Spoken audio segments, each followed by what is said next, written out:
Let me ask you a question most leaders are never trained to answer. What do you do when everyone in the room agrees? Not half the room, not the loudest voices, not the people with influence. Everyone. The experts agree. The data agrees. The projections agree. The risk models agree. The legal review agrees. The decision is clean, defensible, efficient, safe. And yet, something inside you refuses to settle. Not panic, not confusion. A quiet resistance. Something feels wrong. In America, we are taught to trust systems, to trust process, to trust expertise, to trust consensus. And most of the time, that trust is justified. But there is one moment that tests leadership more than any crisis ever will. It is not the moment when people argue. It is not the moment when pressure explodes. So it is not the moment when cameras are watching. It is the moment when no one disagrees. Because when everyone agrees, responsibility becomes dangerously light. It spreads out across the table, across departments, across committees, across titles and signatures. And suddenly, no one feels fully accountable for what happens next. That is the moment this story is about. Not about broken systems, not about bad people, not about political sides. It is about you. The moment when the decision is already approved, but your conscience has not signed it yet. Picture a room you know well. Not a dramatic place, not a crisis room, not a breaking news moment, a normal professional setting, a conference table, a screen filled with charts, a timeline, a clear recommendation. People you respect are in that room. Highly trained, careful, most serious. They have done the work. They have gathered the data. They have tested the assumptions. They have stress-tested the risks. They have prepared answers for every foreseeable question. You are not being rushed. You are not being threatened. You are not being manipulated. This is what makes the moment so dangerous. The proposal is explained calmly. It will improve efficiency. It will stabilize performance. It will reduce long-term risk. It will create measurable outcomes. Every sentence can be defended. Every slide makes sense. You listen carefully. You ask clarifying questions. You do not find errors. You do not find missing data. You do not find technical flaws. And that is exactly when the problem begins. Because leadership is not only about detecting mistakes. It is about noticing who is missing from the room. As the discussion continues, the focus stays exactly where it is supposed to stay. On cost, on timelines, on feasibility, on compliance, on performance indicators. Everything that can be measured is being measured. Everything that can be modeled is being modeled. But something cannot be placed on the screen. The people who will carry the consequences of this decision are not present. Not because anyone excluded them. Not because anyone is cruel. Simply because systems are designed to represent information, not human vulnerability. No one in the room will lose their job if the plan works. No one in the room will skip a meal if the plan fails. No one in the room will quietly explain to a child why something that used to be available no longer is. And still, everyone agrees, because within the logic of the room, the decision is correct. But leadership does not end where logic becomes comfortable. Sometimes, it begins exactly there. The feeling that something is wrong does not come from ignorance. It does not come from a lack of education. It does not come from fear of responsibility. It does not come from resistance to change. It comes from pattern recognition. You have lived long enough to know that some decisions succeed on papers, and fail in real life. Not because the model was careless, but because the model was incomplete. What your conscience is reacting to is not the proposal itself. It is the distance between the room and the people, between the certainty of the presentation and the uncertainty of daily life outside it, between what can be optimized and what must be protected. You realize something quietly. If this decision creates pressure, it will not land evenly. It will slide downward, toward people with fewer buffers, fewer savings, less flexibility, less influence, less ability to absorb disruption. This is not theory. This is how risk behaves inside real systems.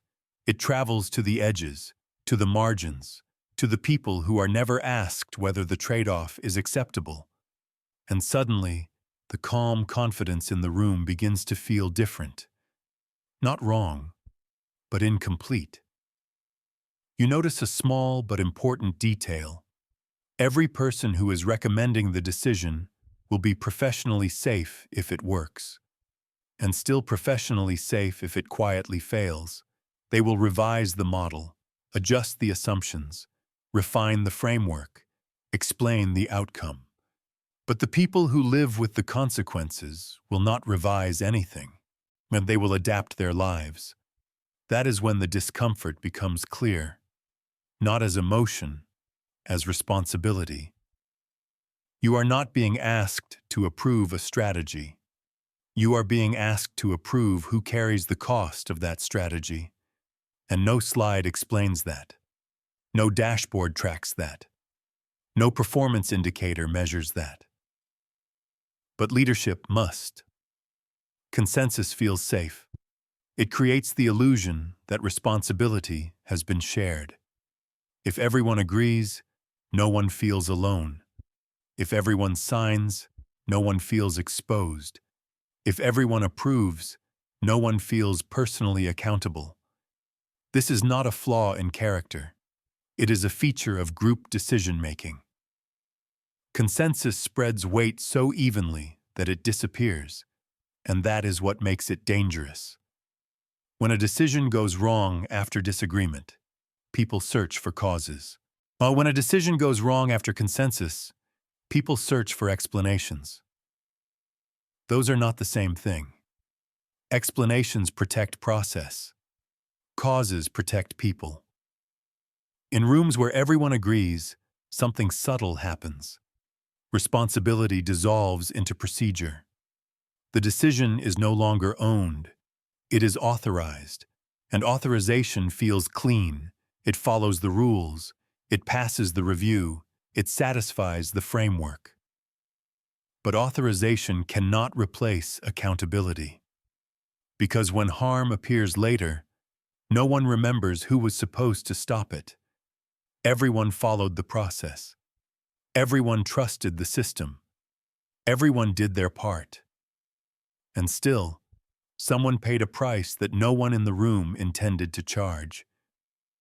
This is the moment where leadership quietly disappears, not through negligence, but through diffusion. Consensus is powerful. It aligns teams, it accelerates action, it reduces conflict, but consensus has a blind spot. It does not protect those who are not represented. It does not speak for those who cannot speak. It does not feel the weight of consequences that arrive slowly and unevenly. And when leaders confuse consensus with conscience, harm does not announce itself. It arrives politely, incrementally, reasonably, until one day the outcome makes sense to everyone, except the people living inside it. That is the danger. Not disagreement. Agreement without a final question. Who pays for this? There is a sentence every leader should carry into rooms like this. Consensus is not the same as conscience. Consensus tells you what is acceptable to the group.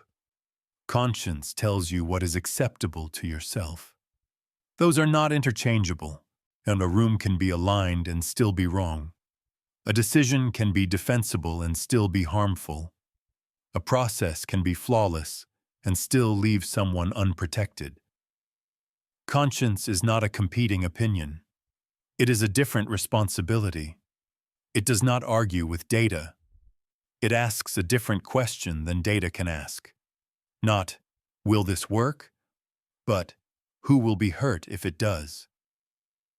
This is the question that never appears on the agenda. Not because people are avoiding it, but because systems are not designed to slow down for human consequences.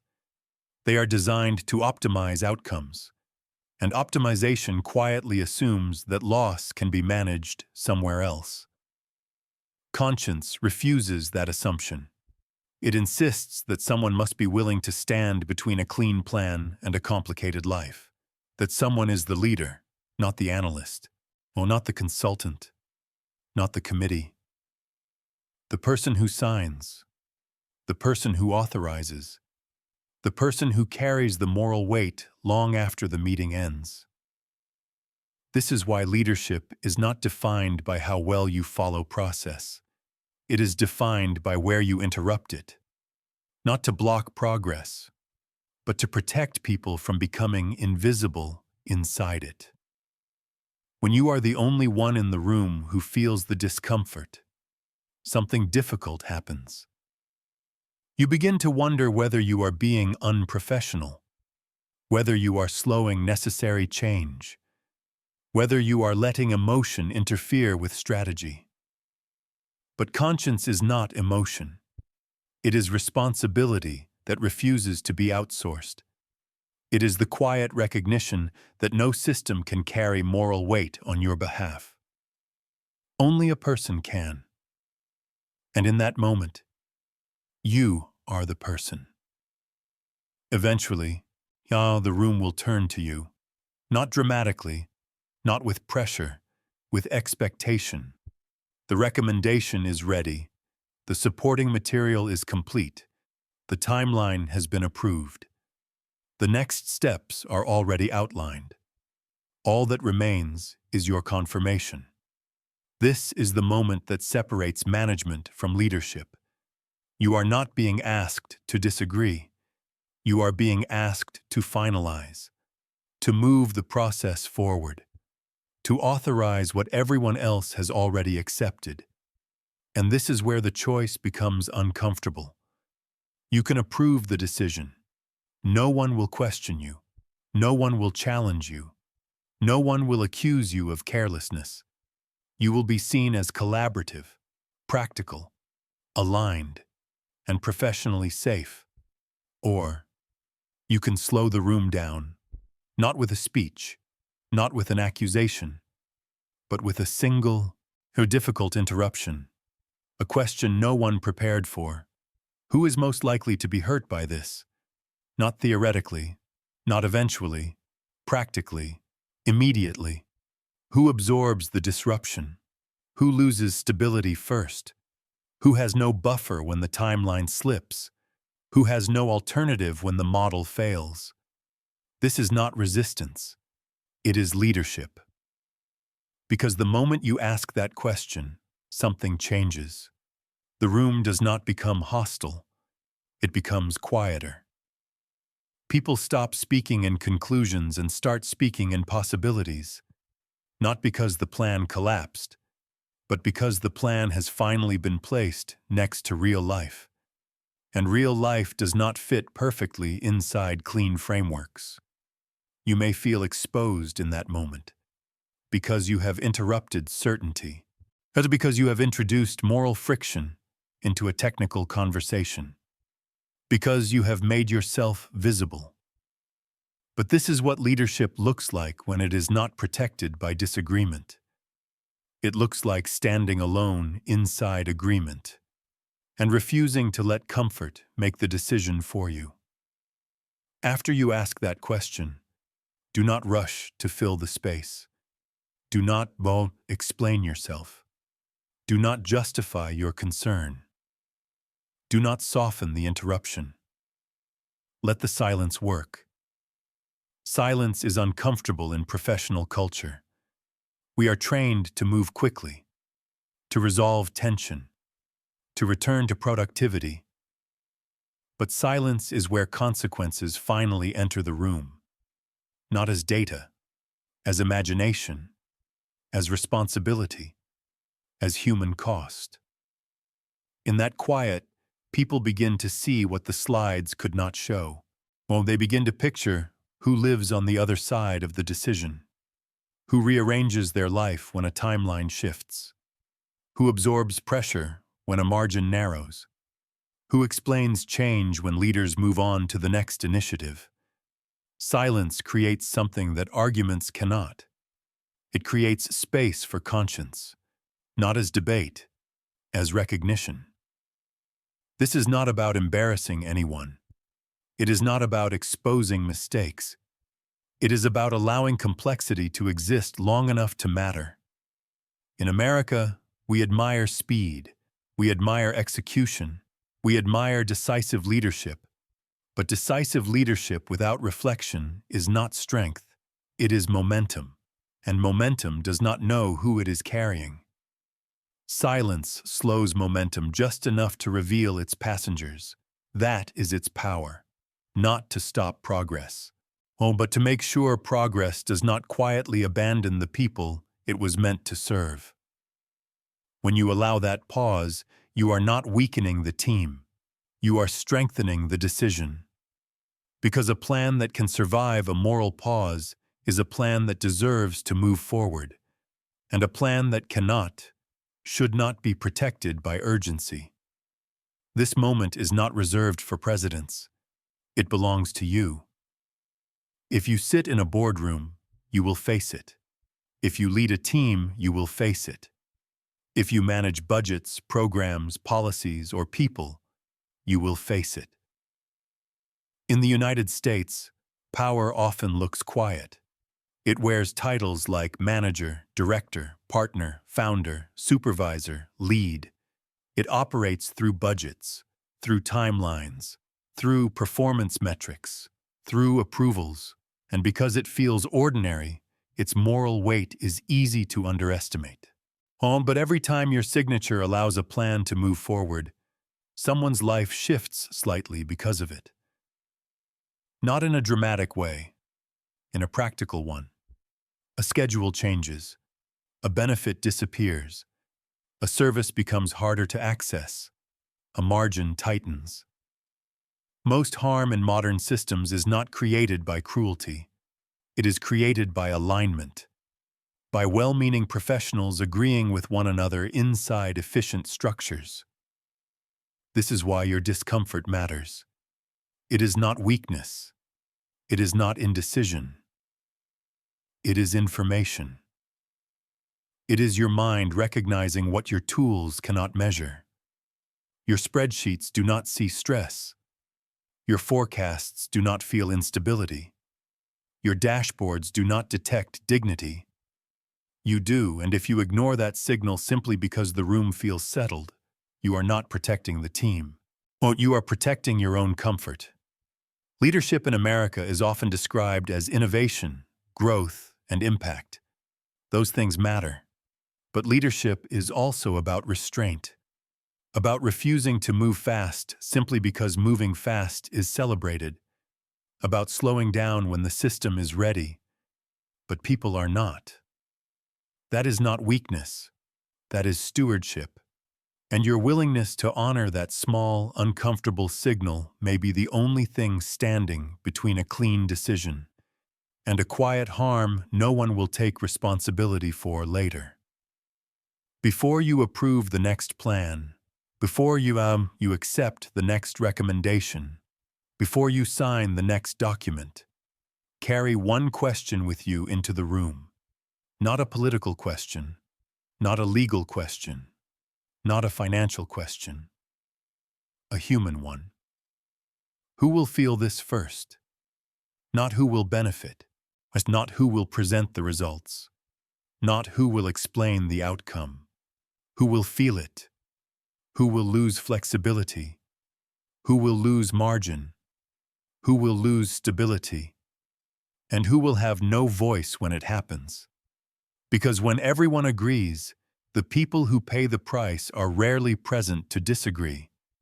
That is why your role matters. Not as a disruptor, not as a skeptic, but as a guardian of those who cannot sit beside you when decisions are made. The most dangerous sentence in leadership is not, "This is risky." It is, "Everyone is aligned." Alignment can move organizations forward, but only conscience can keep people from being left behind. Consensus moves projects. Conscience protects lives. And when those two come into conflict, leadership begins, not in the vote, not in the presentation, but in the courage to slow a room that is already ready to move. If you remember anything from this story, let it be this. The most difficult decisions are not the ones surrounded by disagreement. They are the ones wrapped in agreement.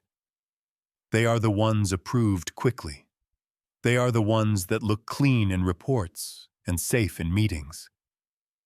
But when something inside you quietly resists, do not rush past it. Do not silence it with process. Do not bury it under consensus. That voice is not asking you to become an obstacle. It is asking you to become responsible.